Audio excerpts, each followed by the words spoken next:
Don Bradman. We have pleasure in introducing Don Bradman, the man of the moment. A tribute to Sir Donald Bradman with Alan Jones. Donald George Bradman was born in the southwestern New South Wales town of Cootamundra on August 27, 1908, the son of a carpenter. He was the youngest of 5 children. Don spent the first 2 years of his life living in Yo-Yo, a small town just outside of Cootamundra. When he was 2, the family packed up and moved to Bowral, a comfortable town 130 kilometres southwest of Sydney. Isolated on a property, the young Don looked for ways to keep himself entertained. His means of self-fulfilment became legendary and, unbeknown to him, helped mould his future. I love tennis, and I would play for ages merely hitting a tennis ball against the shed door.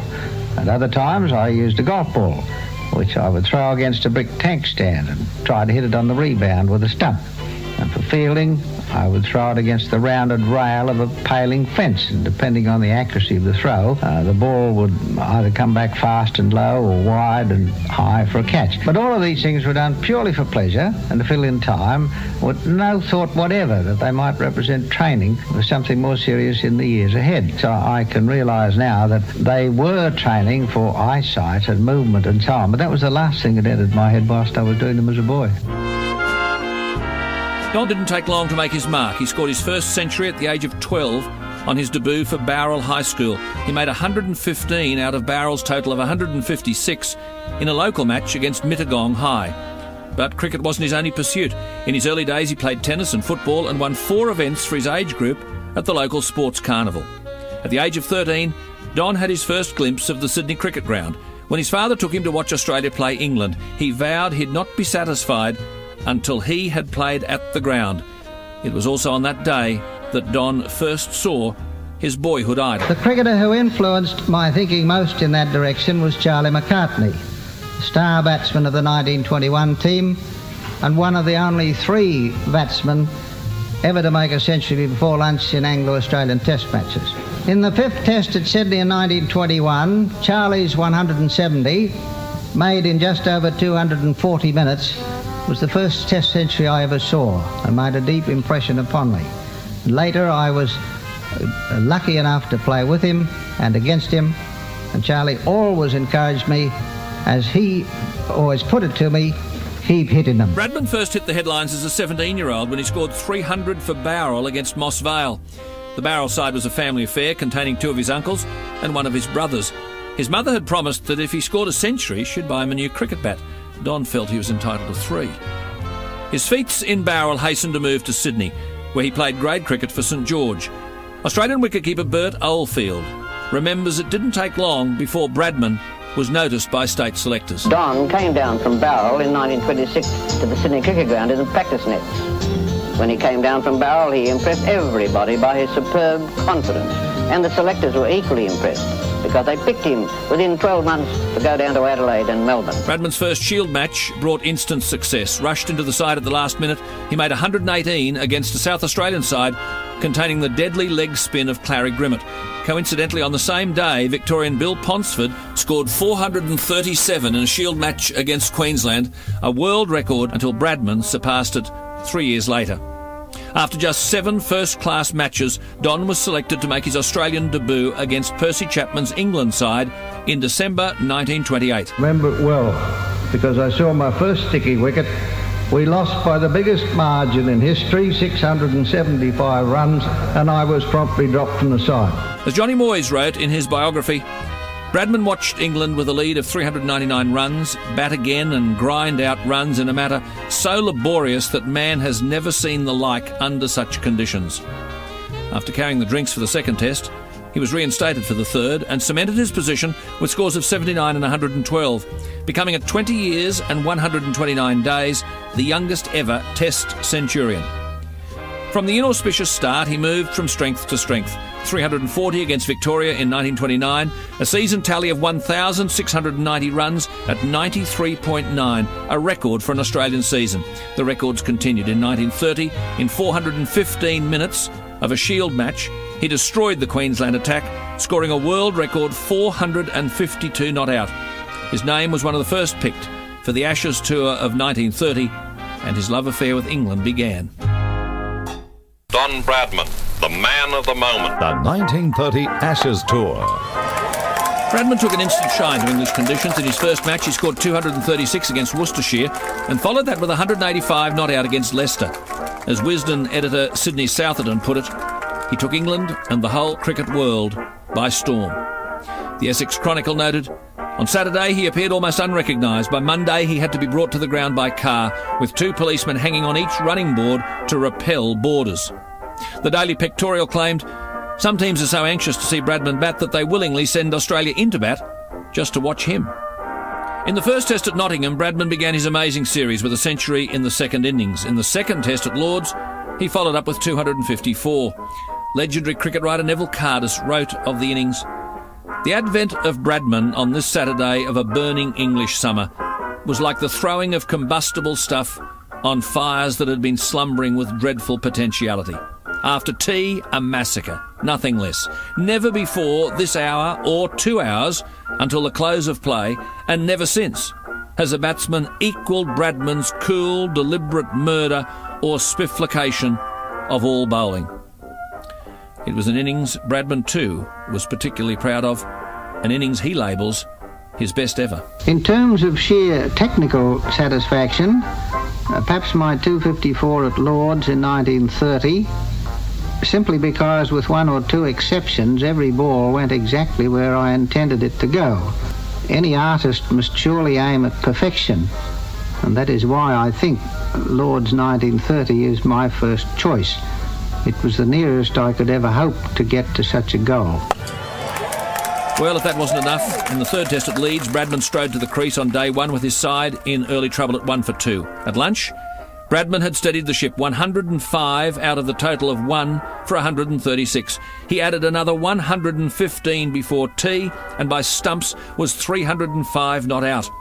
Early on day 2, he snicked an outswinger from Morris Tate and was caught behind for 334. He batted for 383 minutes and hit 46 fours, and that score set a new world record for an individual innings in a test, and he also became the first batsman to score double centuries in consecutive tests. His innings was described by a local writer as like throwing stones at Gibraltar. The Times wrote, to mention the strokes from which he scored most of his runs is to go through the whole range of strokes known to modern batsmen. It was in fact an innings so glorious that it might well be classed as incomparable. Radio helped bring the 1930 series to households in Australia for the first time. All of Australia rejoiced in the feats of the boy from Bowral. I have always endeavoured to do my best for the side, and the few centuries that have come my way have been achieved in the hope of winning matches. My one idea when going into bat was to make runs for Australia. Fortune favoured me from the start of the tour and managed to keep fit. I was given the maximum of opportunities. As one of the team's youngsters, I want to tell all Australian boys who aspire to be first-class cricketers that an English tour is a rich reward for their skill and well worth trying for. He finished the 1930 tour with a test record of 974 runs at the phenomenal average of 139.14 and scored a total of 3,170 runs in all innings on tour. The team was beaten only once in 34 matches, leading the London News Chronicle to write, as long as Australia has Bradman, she will be invincible. In order to keep alive the competitive spirit, it's almost time to request a legal limit on the number of runs Bradman should be allowed to make. Don Bradman, the man of the moment. The 1930 Ashes team returned home to a hero's welcome with Bradman singled out for particular attention. He was treated like royalty and mobbed everywhere he went. When he returned to work at Mick Simmons in the city, 2,000 people were there to greet him. Mark Gosling, Chief Secretary in the newly elected Lang government, made a speech in Parliament in which he compared Bradman to the great racehorse Farlap, who'd won the Melbourne Cup the day before in the midst of a period when he won 31 races from 33 starts. The summer of 1930-31 saw a visit by the West Indies.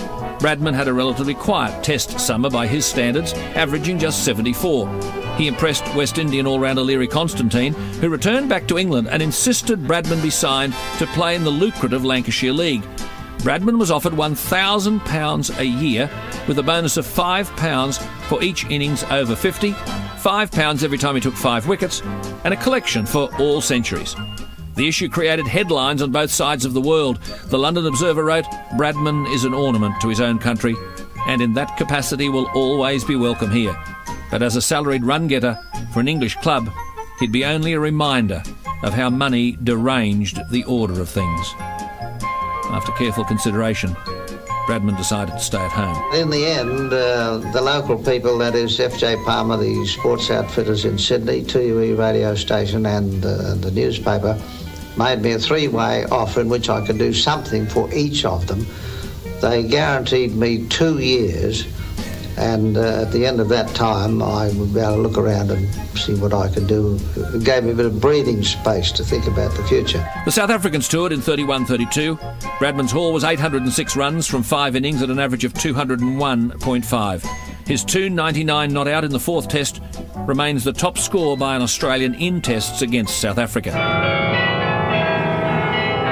Bradman began his most successful partnership on April 30, 1932, marrying childhood sweetheart Jessie Menzies. Jessie was the daughter of a Mittagong farmer, and the pair were married at St Paul's Church, Burwood, in New South Wales. Jessie played an invaluable role in Don's rise to fame and was always by his side offering encouragement and advice. Hello everybody. I suppose you are all like me, wondering how our cricketers are going to finish up in the 2nd Test. Don has always told me that cricket is just one big surprise packet, so let us hope that the surprise this time will be all in Australia's favour. I am hoping that Don, with all our other good bats, will, as he calls it, collar the English bowling and put up a record score in record time. Of course, we wives cannot even think of going to bed while the game is on. It's so very thrilling, and even though our husbands are thousands of miles away from us, our radio brings them very close. I am sure that whichever side wins, our boys will have done their best.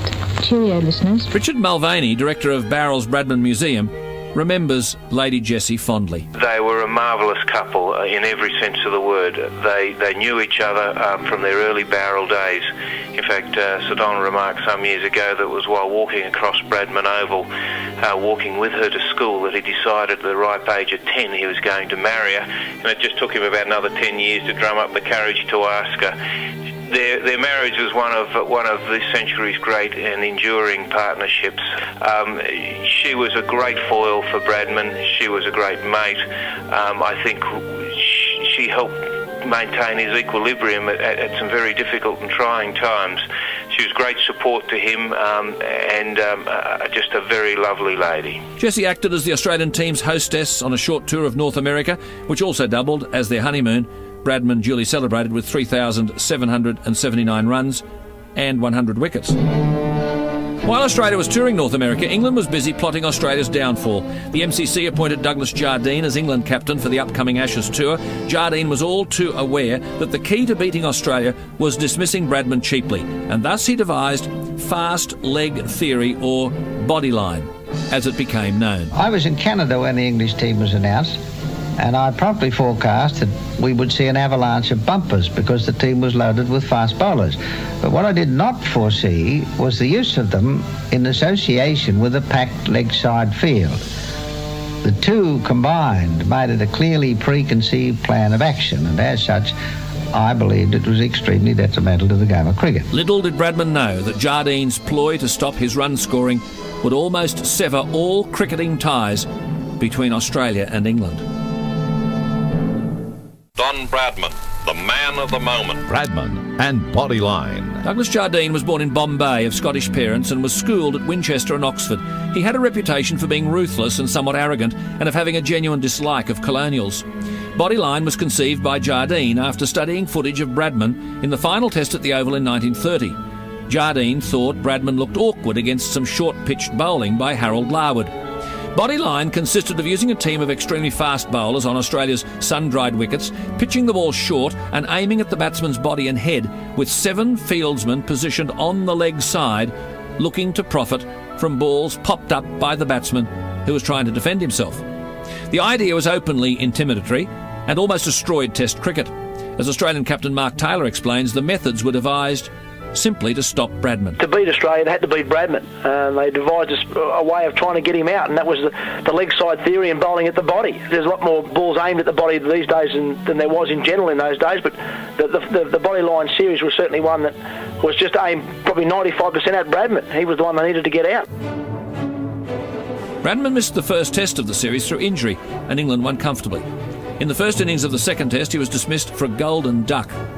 Almost 70,000 people were on hand when he walked out to bat in the second innings, having failed in his last 7 innings against the tourists.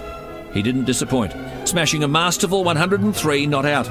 Leading England captain Walter Hammond to right, he ran to the off or out to the leg to get away from those head-high whistling balls, and he played golf shots and overhead lawn tennis shots, and from one after another the ball went crashing to the pickets. Those who said Bradman was afraid of bodyline didn't know cricket as it was played on that tour. Larwood said, bowling to Australia's batsmen was like potting pheasants on the wing, but with Bradman, it was like trying to trap a wild duck. His movements were so quick. Oh, it was a beauty, it was, honestly. I used to enjoy bowling to him, and if he hit me for a 4, if it was a good shot, I used to give him credit for it. I liked playing to him because he was always trying to make shots off you. Australia won the second test, and both sides moved to Adelaide with tensions at an all-time high. Jardine requested that the public be locked out of Adelaide Oval while his side was training. On the first morning, 400 mounted police and 400 foot police patrolled the ground. Wisden described the Adelaide test as the most unpleasant ever played. When Captain Bill Woodfull was hit, police feared a riot. Back in the dressing room, Woodfull stated, and I quote, "There are 2 sides out there. One is trying to play cricket, the other is not." The Australian Board of Control sent a cable to the MCC claiming England's actions were unsportsmanlike. England won the series 4-1. Bradman topped the Australian averages, but cricket and Anglo-Australian relations were scarred forever. Bodyline was eventually banned, and Jardine announced he never wished to play against Australia again. Larwood went to his grave defending his and his teammates' action. I didn't bowl at any man. What he got it was Betty O'Field. He played that on from his bat onto his head, and Billy Woodfull wasn't a very big fella, and he was hit where today they're reveling saying that was right in the rib cage, and that where Billy Woodfull got it, and all that fuss was made of that. Former South Australian Premier and lifelong friend of Sir Donald Bradman, John Bannon, recalls that despite the series loss, the efforts of Bradman and his teammates inspired a nation in the midst of a deep depression. The whole future looked really bleak for most people, and so what do you do in that situation? You flock to entertainment, to sport, to anything to have a bit of relief. And here was this icon, this person who was performing at a level that had never been seen before in a national game and taking on the world. John Bannon's sentiments are echoed by Richie Benno. He lifted Australia in depression years to heights people might not have dreamed of, because it was all doom and gloom, and understandably so. And he gave people something to look forward to, something to go to, and something to enjoy. He lifted everyone's spirits. It was just a wonderful thing.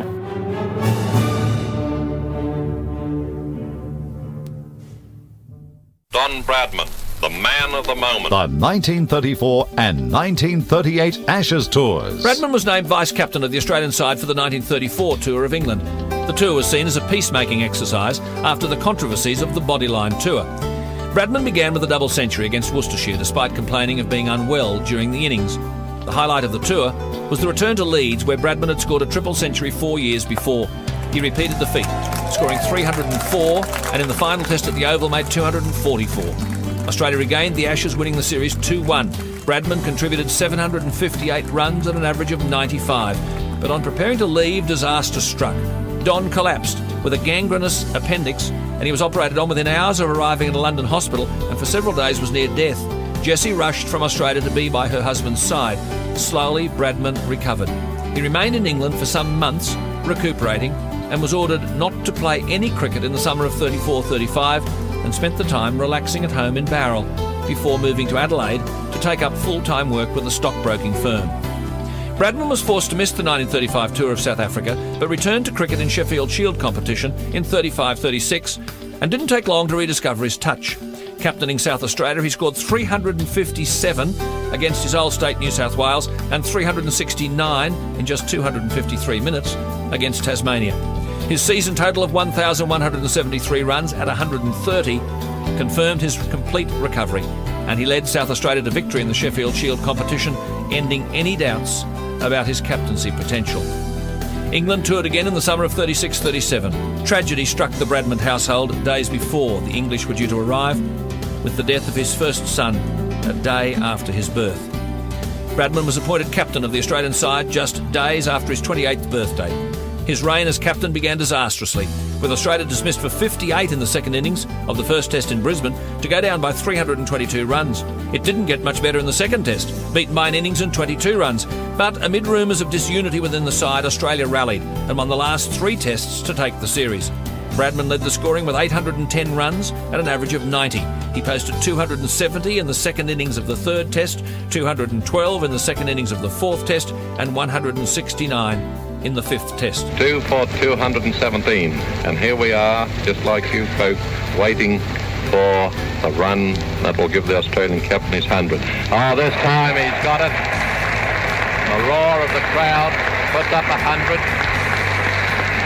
The Englishmen, showing splendid sporting spirit, are clapping, and also McCabe is congratulating Bradman by patting his hand onto his bat. 100 up once more to Bradman, McCabe being 67 and 2 down for 218. The summer of 1937-38 saw no distractions of touring teams, and South Australia finished second in the Sheffield Shield. Bradman was once again named captain of the Australian side to tour England in 1938. He began the tour in familiar style with his third consecutive double century at Worcester. The first test was played at Trent Bridge on a pitch that heavily favoured the batsman. 4 players made centuries in England's first innings, of 8 declared for 658. Australia responded with 411, highlighted by Stan McCabe's 232, which Bradman has described as the greatest innings ever played. The grace and the beauty and the power of his 232 were unbelievable. Despite 5 men on the boundary most of the time, he and Fleetwood Smith put on 77 for the last wicket in 28 minutes, McCabe making 72 of them. And as a writer of the day said, Fleetwood Smith was almost as much a spectator as I was. The second innings century to Bradman saw the match drawn. The second test was also drawn thanks to double centuries to Hammond and Brown, and a second innings century to Bradman. The third test was at Bradman's happy hunting ground at Leeds, and again he enjoyed the Headingley pitch, scoring a century as Australia won by 5 wickets, enough to retain the Ashes. In the fourth and final test, Australia suffered its greatest ever defeat, England posting a world record 7 for 903 in its first innings, Len Hutton passing Bradman's 334, scoring a world record 364. In that massive score of 903, Arthur Wood went into bat when the board showed 770 for 6. He made 53, and on returning to the pavilion with the total at 876, a member said, "Well played, Arthur." And Arthur simply turned around and said, "Thanks, I'm always at my best in a crisis." Australia went down by an innings and 579 runs. During a rare bowling spell in the match, Bradman fractured his ankle and took no further part in the tour. It was a disappointing end to what Bradman thought would be his last tour to England. War broke out in September 39, and Bradman enlisted as a member of air crew for the RAAF, but illness returned. The onset of fibrositis sent him back to hospital. A return to cricket looked impossible, as Bradman suffered from a muscular ailment that made him incapable of lifting his right arm, and he lost all feeling in the thumb and index finger on his right hand. To help the rebirth of cricket after the war, Bradman put up his hand to play against England in 1946. After proving his health in 3 lead-up matches, Bradman again led Australia in the opening test in Brisbane, scoring a controversial 187 in Australia's victory by an innings and 332 runs. Australia won the second and third tests, while the fourth test was drawn. They rounded off with a victory in the final test. Bradman topped the averages with 97.14 and averaged 178 in 6 innings against the touring Indians the following season. All that was left was one last hurrah in England. Don Bradman, the man of the moment. The 1948 Invincibles. The 1948 side that toured England is still regarded as the best team that has ever represented Australia. Its record speaks for itself. Of the 34 matches played, it drew 9 and won 25, earning the nickname the Invincibles.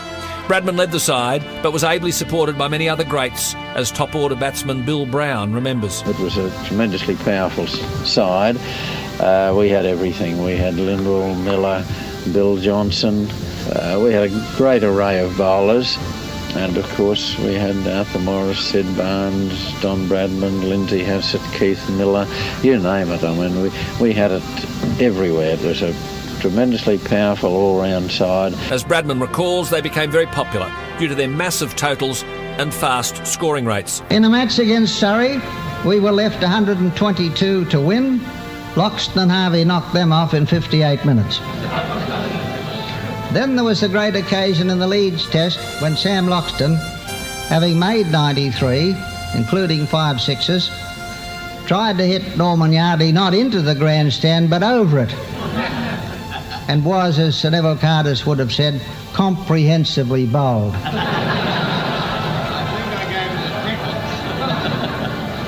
On returning to the pavilion, Sam was accosted by his political colleague, Sir Robert Menzies, who remonstrated with him for being so rash.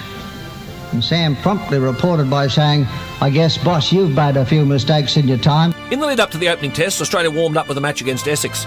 And as Bradman recalls, the English county side met Australia at its ruthless best. Our 721 against Essex was made at the rate of 120 an hour and remains the highest total made in a single day in a first-class match.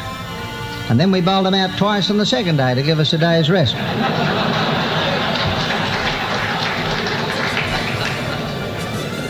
I found it rather strange to read some press criticism of this performance. We were accused of being ruthless and inhuman.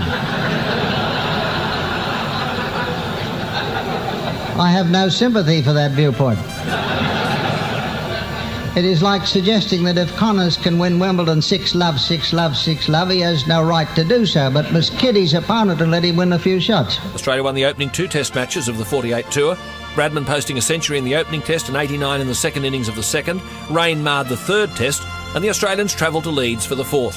A test believed by some to be Australia's finest ever test victory. England batted first and were headed for a monstrous total at 2 for 423, thanks to centuries from Washbrook and Edrich, but collapsed to be dismissed for 496. Australia trailed by 38 on the first innings. England declared 5 minutes into the final day, leaving Australia 404 runs for victory in 345 minutes. Bradman and Arthur Morris were the stars, combining for a second wicket partnership of 301 in just 217 minutes. Morris slamming 33 boundaries in his 182 and Bradman 29 fours in his unbeaten 173. There's another one, that's short, and Bradman's hooked it for 4. At this juncture, Edrich decides that perhaps at least a forward short leg is something of a luxury and waves him back. Edrich bowls to Bradman, he hooks him for another 4. 4 to square leg. 2 hooks for 4 of consecutive bowls, and they're Bradman hooks. They're not lifted, and the ball goes out there like a flash all along the ground. And Edrich comes up now and bowls again to Bradman. A full toss on his hips, glided away on the leg side. They take 1, they take 2, it's bounced out of Hutton's hands over the boundary for 4, giving Bradman 3 fours off this Edrich over. Australia got home by 7 wickets to take an unassailable 3-0 lead in the series. Well, now Cranston comes to meet to bowl to Harvey. Harvey picks him off his toes, hits into the long-on boundary, and he's stolen a stump, and the ball's crossed the boundary, and it's all over. Bradman's teammate Sam Loxton remembers the match fondly. The cricket lovers of Yorkshire, they really loved him because they had something to remember, you know, and when you think that in 1930 he made 334, 309 in the day, century before lunch, 115 before tea, and 89 after tea to make 309. Leeds also, he went back in 1934, made 304. You know, when you consider that he came back in 1948, which is 18 years later, 18 years out of a man's life, and then to be able to make 33 and 173 not out on the last day, and he and Arthur Morris virtually on their own won that 4th test match with 15 minutes to spare. The Yorkshire people didn't forget. And as Bradman recalls, there wasn't any huge celebration after the historic win. We had less than an hour after the match to catch the train for Derbyshire, where we played next day. And to celebrate our win, the Derby captain kindly turned on champagne in the dressing room before play started. The champagne did not improve our fielding. I can still picture Bill Johnston, who at the best of times was all arms and legs, putting up his left hand to take a catch, and to his utter amazement, as well as ours, finding the ball in his right hand. The victorious Australians then headed to London for the final test and Bradman's final test in England. The fifth test will never be remembered for England's capitulation in its first innings when it was rolled for 52. It will always be remembered for Bradman's final test innings. Here's the applause for Bradman as he comes in.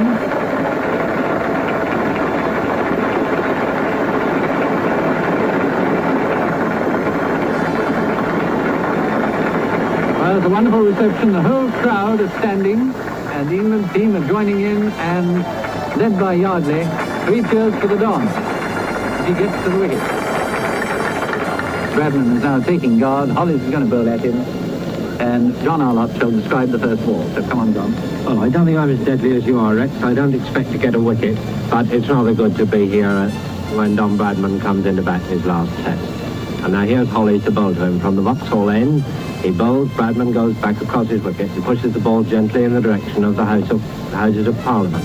2 slips to silly mid-off and a forward short leg close to him as Hollies pitches the ball up slowly and he's bowled.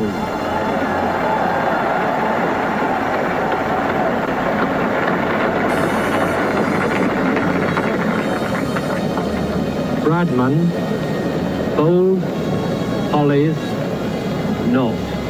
And what do you say under those circumstances? After the match, Hollies was asked if he was sorry. He said, "I would have been a great deal more sorry and tired if it got 100. Australia won the final test by an innings and 149 runs, taking the series 4-0. Bradman finished with 5,028 runs against England at an average of 89.7 and a test aggregate of 80 innings, 10 not-outs, 29 centuries, 6,996 runs at an average of 99.94.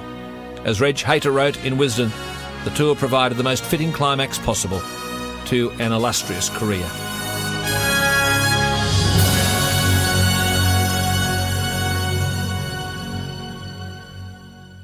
Don Bradman, the man of the moment. Don Bradman was awarded a knighthood on January 1, 1949. Later that year, Bradman bade farewell to his beloved SCG in a testimonial match for Bert Oldfield and Alan Kippax.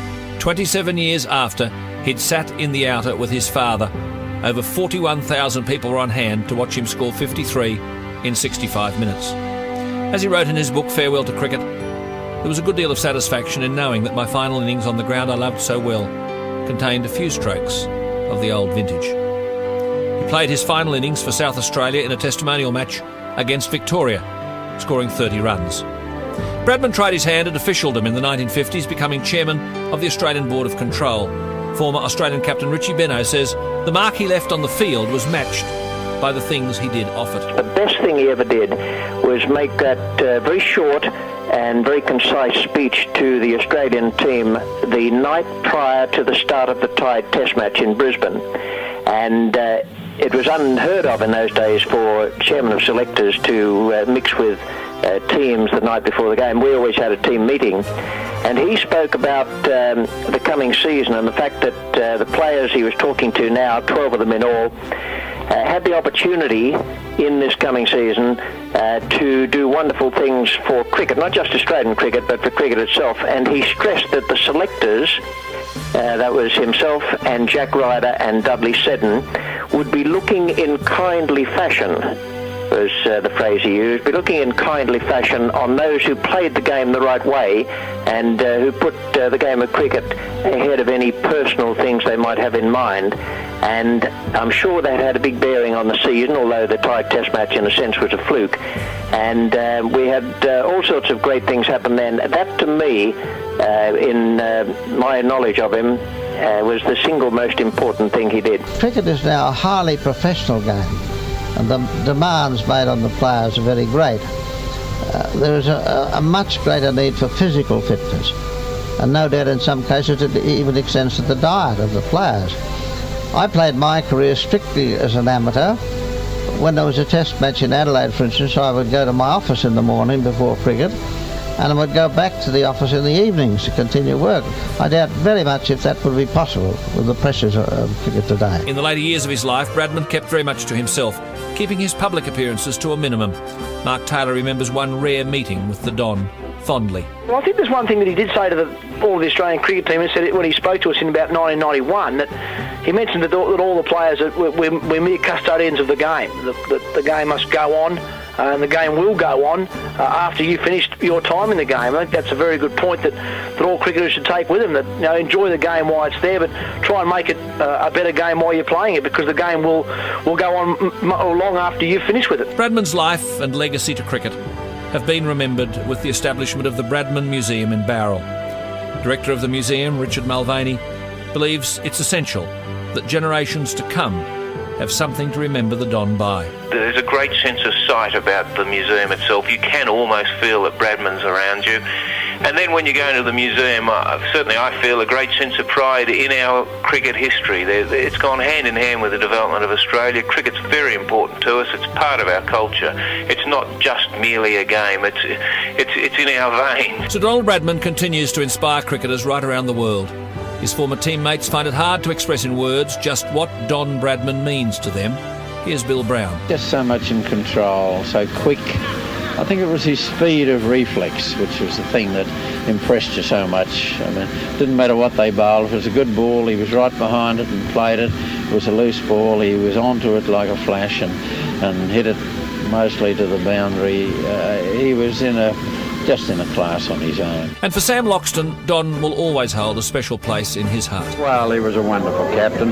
He always had the interests of the players at heart. He never set a task for a player in his team that he wasn't prepared to carry out himself. And that, of course, is the great hallmark of a captain. Richie Benno says it might have been a blessing in disguise that he never played in Bradman's time. He retired the year I started in first-class cricket, which was always a disappointment to me. That was way back in the 1948-49 season, after he'd come back from that triumphant tour of England. And I was always very sorry that I didn't have the opportunity to bowl at him. And Keith Miller, I think, put it perfectly into perspective when I voiced this for the third or fourth time in a season. And he said to me, son, he said, all of us have a lucky break in our lives, and I think that was probably yours. His teammates and anyone whose lives he has touched agree on one thing. He's arguably the greatest Australian ever to have lived. I sometimes look back on my career and wonder if there was anything I should have done that I didn't do and so on. But really, there's nothing that I can recall that I'm sorry for. I just hope that I played a significant part in the development of a particular sport and in the relations between our two countries. And I think that should be the aim of everybody who plays. And if you do that and do the best you can, what more can you do?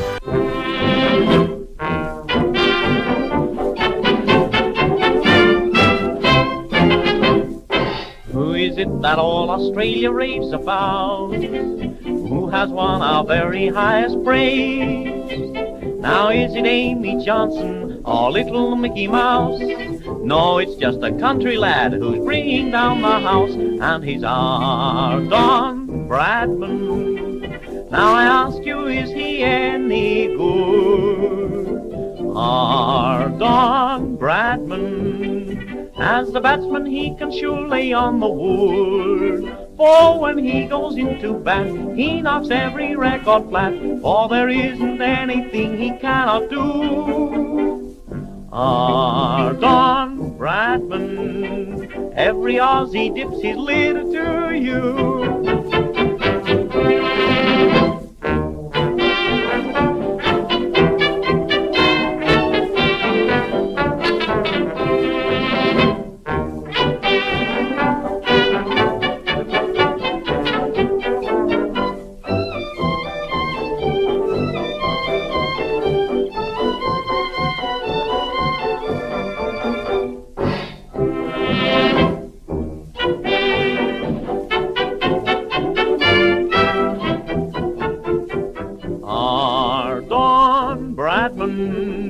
Now I ask you, is he any good?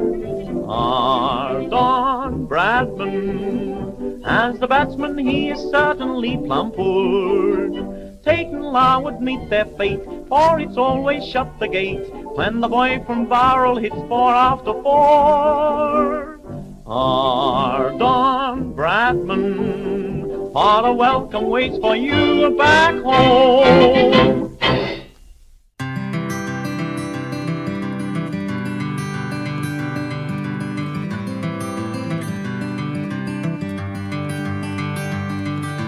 He was just a name my granddad talked about. I was just a kid of barely 5. He'd say you've got to use your feet, just like Bradman did, if you're gonna do much more than just survive. Like every kid, I would learn in time that Bradman's batting averaged 99. Just an enigmatic man with a record none commends, that seems to grow more wondrous year by year. Though Bradman never courted fame and treated it with some disdain, wherever cricket's played his name's revered. And as I grew to love this complex crazy game, I regret I never got to see the man who could fill the MCG and take apart a team with a touch you had to see to understand. Clinical and skilled, most doubt we ever will see another so dominate the game. Just an enigmatic man with a record none commends, that seems to grow more wondrous year by year. Though Bradman never courted fame and treated it with some disdain, wherever cricket's played his name's revered.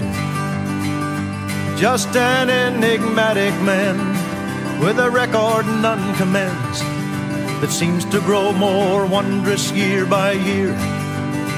Though Bradman never courted fame and treated it with some disdain, wherever cricket's played his name's revered. Yet from all of those who through the years have sought to make a claim upon the man, you've kept your counsel and your heart and stood a man apart. But the legend's grown despite your quiet stance. Just an enigmatic man with a record none commends, that seems to grow more wondrous year by year. Though Bradman never courted fame and treated it with some disdain, wherever cricket's played his name's revered. Just an enigmatic man with a record none commands, that seems to grow more wondrous year by year. Though Bradman never courted fame and treated it with some disdain, wherever cricket's played his name's revered. Just an enigmatic man with a record none commands, that seems to grow more wondrous year by year. Though Bradman never courted fame and treated it with some disdain, wherever cricket's played his name's revered.